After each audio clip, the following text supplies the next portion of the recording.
ஒவ்வொரு மனுஷனுக்கும் இருக்கிற பெரிய பிரச்சனைனா மரணமே நிகழக்கூடிய சூழ்நிலை இல்லைனாலும் இந்த மரணத்தை குறித்து இவங்க யோசித்து அந்த மரணத்தை அறிக்கை பண்ணி நமக்கு வெளியில் இருக்கிற அந்த மரணத்தை நமக்குள்ளே கொண்டு வர ஆரம்பிச்சிடணும். நமக்குள்ளே நிறைவான இயேசு இருக்கிறார் என்பதை நம்ம மறக்கும் பொழுது தான் வெளியில் இருக்கிற விஷயங்களை குறித்து நம்ம அதிக பயப்பட ஆரம்பிச்சிருவோம்.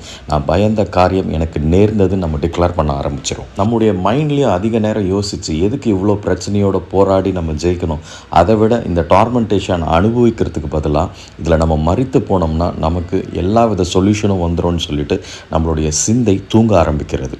அப்போது ஆண்டவர் சொல்லுகிறார், தூங்குகிற நீ விழித்து மரித்தோரை விட்டு எழுந்திரு, அங்கே ரொம்ப நேரம் இருந்தேன்னா உனக்கு மரணம் சம்பவிக்கும். நீ மரணத்தை வென்ற இயேசுவை அபிஷேகமாக கொண்டுள்ளாய், ஆனால் நீ அந்த இடத்துல மறிக்கக்கூடாது. விழித்து எழுந்திரு, கர்த்தர் உன்னை பிரகாசிக்க வைக்க பண்ணுவார்.